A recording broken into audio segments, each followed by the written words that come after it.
મૃત્યુ પામેલા વ્યક્તિના કપડાનું શું કરવું?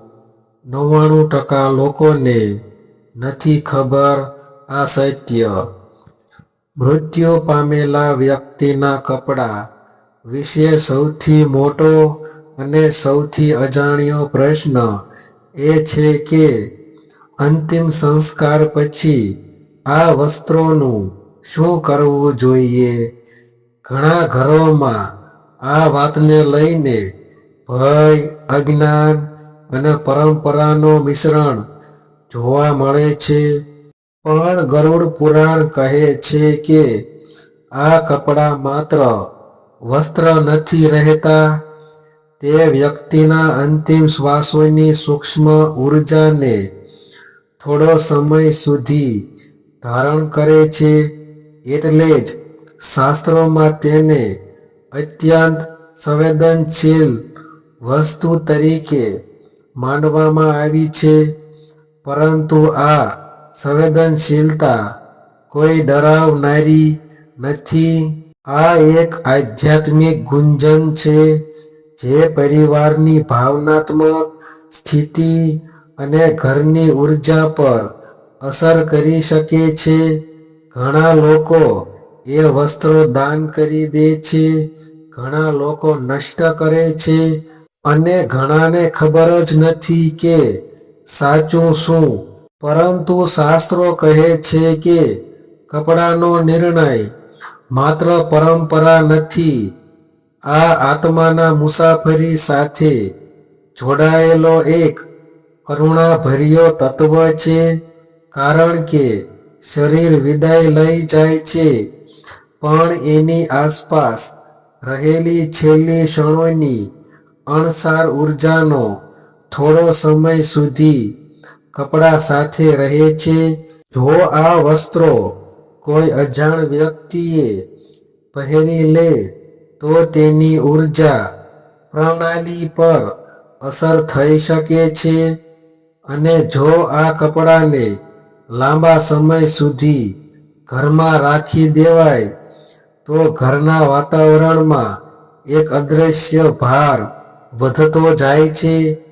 એવું ગરુડ પુરાણમાં સ્પષ્ટ ઉલ્લેખિત છે.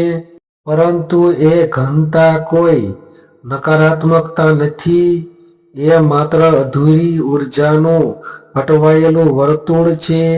આથી શાસ્ત્રો સૂચવે છે કે આ વસ્ત્રોનું વિસર્જન સદ્ભાવના, શાંતિ અને શુદ્ધિકાર સાથે કરવું જોઈએ. કારણ કે જે વ્યક્તિ જીવનભર એ વસ્ત્રો પહેરીને ચાલ્યો, હસ્યો, રડ્યો અને જીવ્યો હોય, તે વસ્ત્રો માત્ર કપડાં નથી રહેતા, તે જીવનના અનુભવોની એક શાંત યાદ બની જાય છે.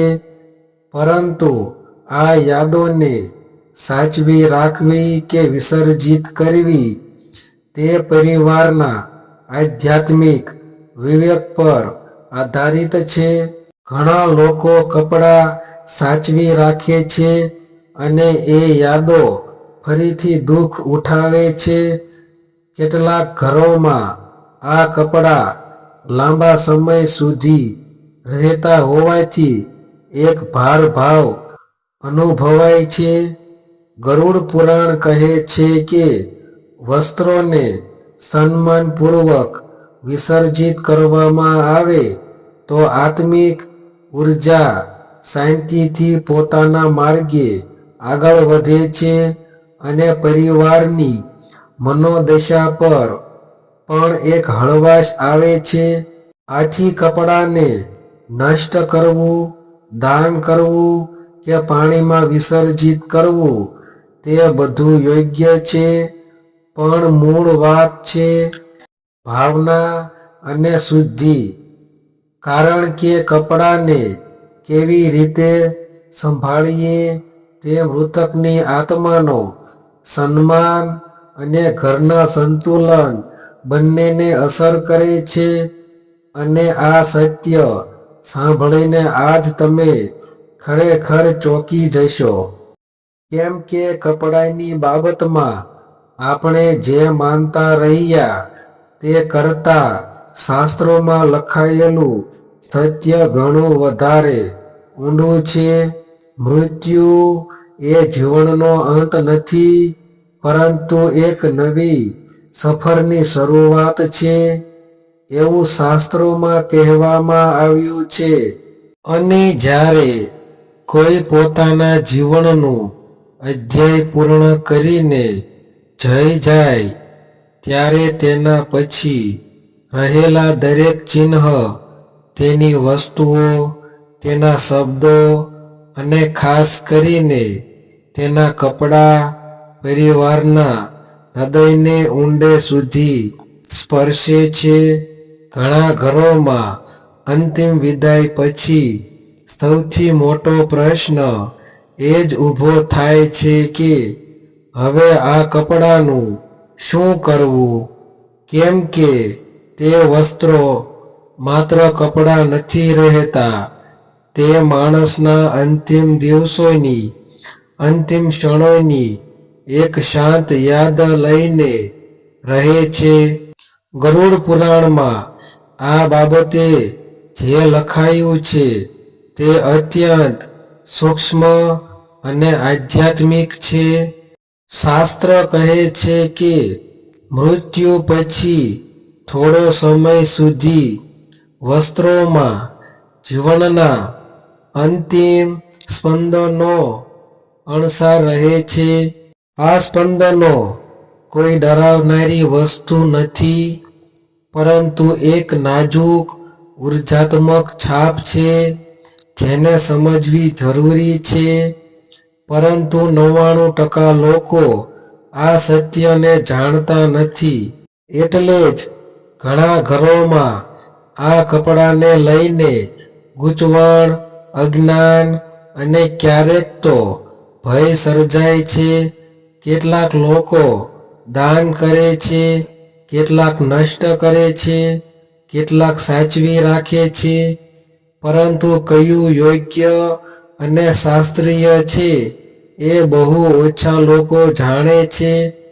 ગરુડ પુરાણ કહે છે કે મૃત્યુ પછીની ઉર્જા ખૂબ શાંત, નાજુક અને સ્થિર હોય છે, અને જે વસ્ત્રો શરીરે અંત સુધી ધારણ કર્યા હોય છે, તેમાં આ ઉર્જાનું અંશ થોડી ક્ષણો માટે ટકી રહે છે. એટલે જ આ વસ્ત્રો સાથે વ્યવહાર કરતી વખતે દિવ્ય ભાવ અને વિવેકની જરૂરિયાત છે, કારણ કે આ કપડાં જીવનના અધૂરા વાક્યો જેવા હોય છે, જેઓને યોગ્ય રીતે વિદાય આપવી જરૂરી બને છે. પરિવાર માટે પણ આ વસ્ત્રો ઘણી વખત ભાવનાત્મક ભાર બની રહે છે, જેવું કે તે વસ્ત્રોમાંથી વ્યક્તિની હાજરી હજી પણ અનુભવી શકાય.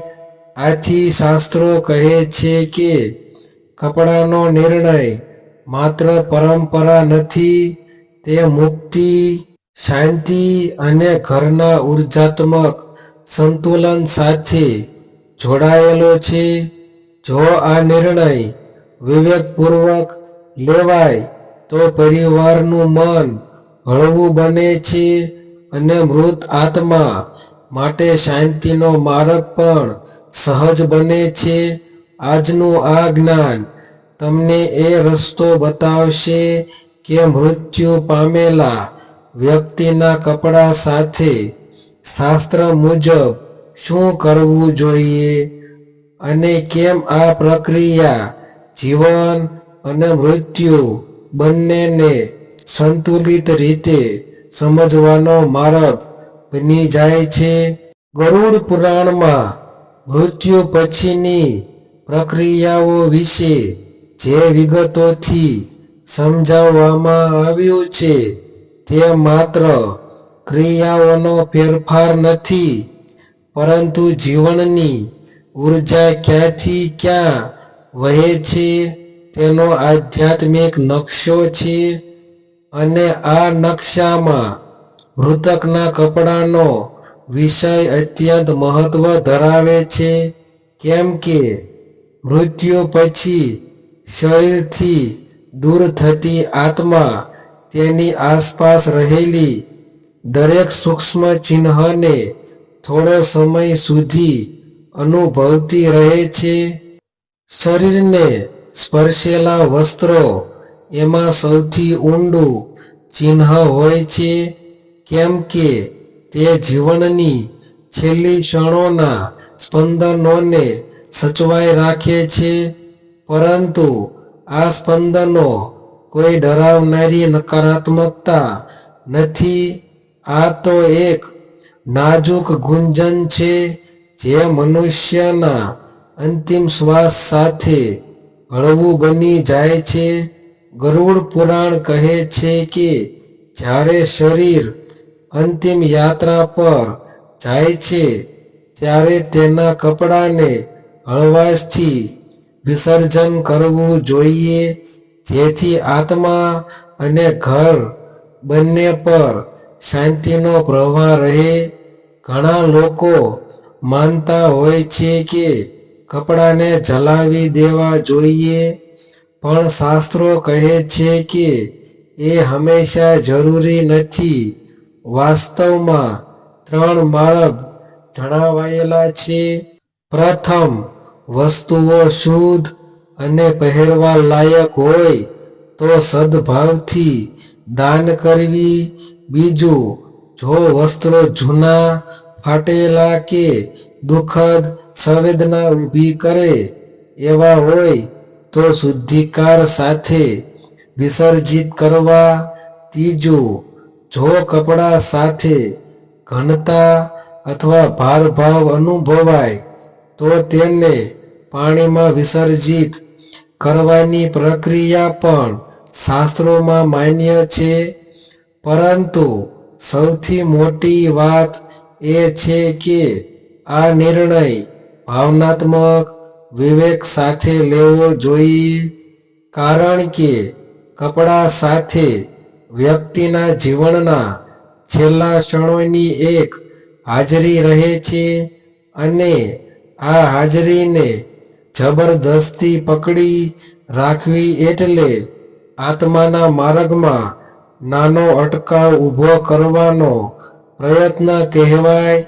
ઘણા ઘરોમાં લોકો એ કપડાં પ્રેમથી સાચવી રાખે છે, પરંતુ મહિનો પછી તે યાદમાં રહેલી હાજરી ઘરમાં એક એવી અદૃશ્ય ઘનતા બનાવી દે છે કે જે પરિવારની ઊર્જાને ધીમે ધીમે ભારે બનાવી દે છે.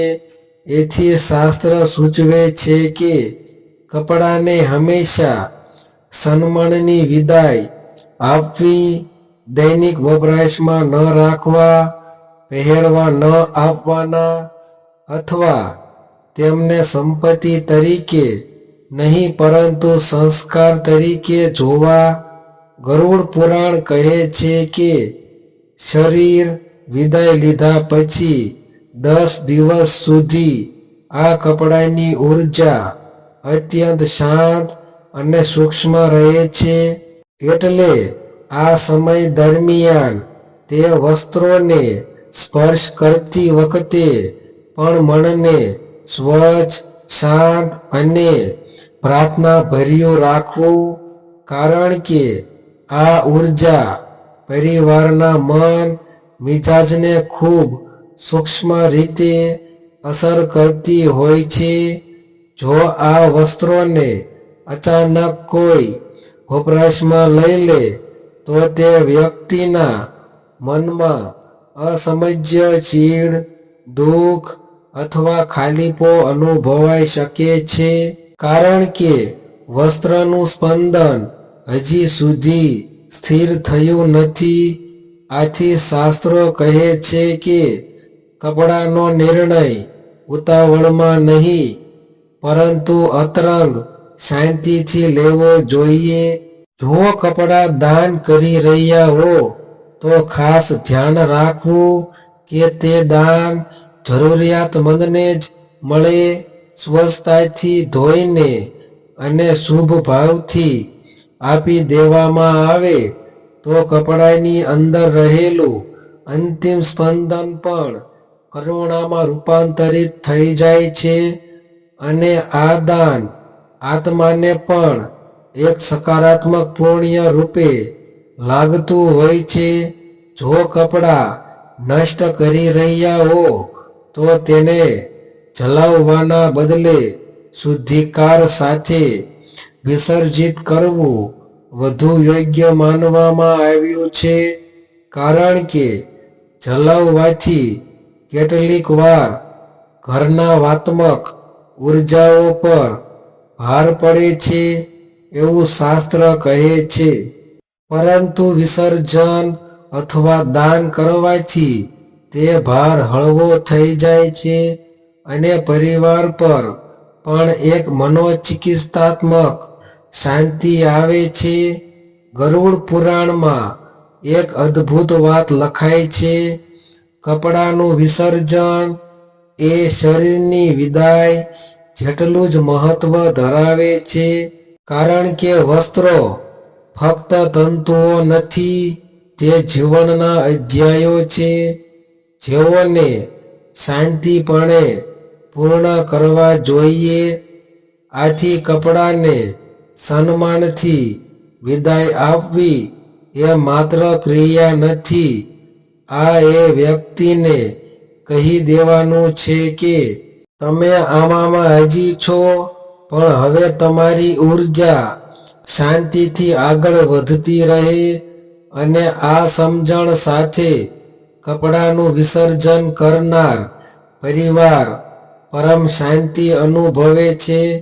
આથી મૃત્યુ પામેલા વ્યક્તિના કપડા સાથે શું કરવું તેનો જવાબ માત્ર શાસ્ત્રીય નથી, તે એક ઊંડો આધ્યાત્મિક અનુભૂતિ માર્ગ છે, જેને સમજતા જ મન હળવેથી કહે છે, હવે સાચું થયું. મૃત્યુ પામેલા વ્યક્તિના કપડા વિશેનું આ શાસ્ત્રીય અને આધ્યાત્મિક સત્ય સમજ્યા પછી મનમાં એક શાંતિ ઉતરે છે, કારણ કે આ પ્રક્રિયા ફક્ત કપડાનું વિસર્જન નથી, આ તો આત્માની યાત્રા માટે પ્રાર્થનાસ્પર વિદાય છે. ગરુડ પુરાણ આપણને સમજાવે છે કે જે વસ્ત્રો જીવનની છેલ્લી ક્ષણોમાં સાક્ષી બને છે તેઓને યોગ્ય માર્ગે વિસર્જિત કરવાથી ઘરના વાતાવરણમાં હળવાશ અને પવિત્રતા બંને જન્મે છે અને પરિવારના હૃદય પરનું ભારણ પણ ધીમે ધીમે હળવું થાય છે, કારણ કે દરેક વસ્તુનો એક ભાવનાત્મક અંત હોય છે અને કપડાનું વિદાય પણ એ જ અંતનો એક અત્યંત સંવેદનશીલ ભાગ છે.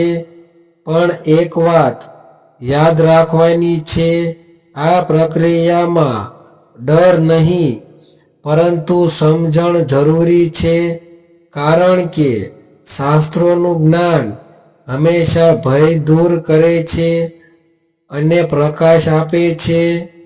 આજના આ જ્ઞાનથી જો તમારા મનમાં શાંતિ આવી હોય, જો તમને લાગે છે કે તમે કોઈ અગત્યનું સત્ય જાણ્યા છો, અને જો તમને આ પ્રકારનું આધ્યાત્મિક, વાસ્તવિક અને જીવનને સમજાવતું કન્ટેન્ટ ગમે છે, તો જરૂરથી અમારી સાથે જોડાયેલા રહો, કારણ કે આ ચેનલ પર તમને ગરુડ પુરાણ, ધર્મશાસ્ત્રો, આધ્યાત્મિકતા અને જીવનના ઊંડા સત્યોને સરળ ભાષામાં સમજાવતું સત્ય જ મળશે.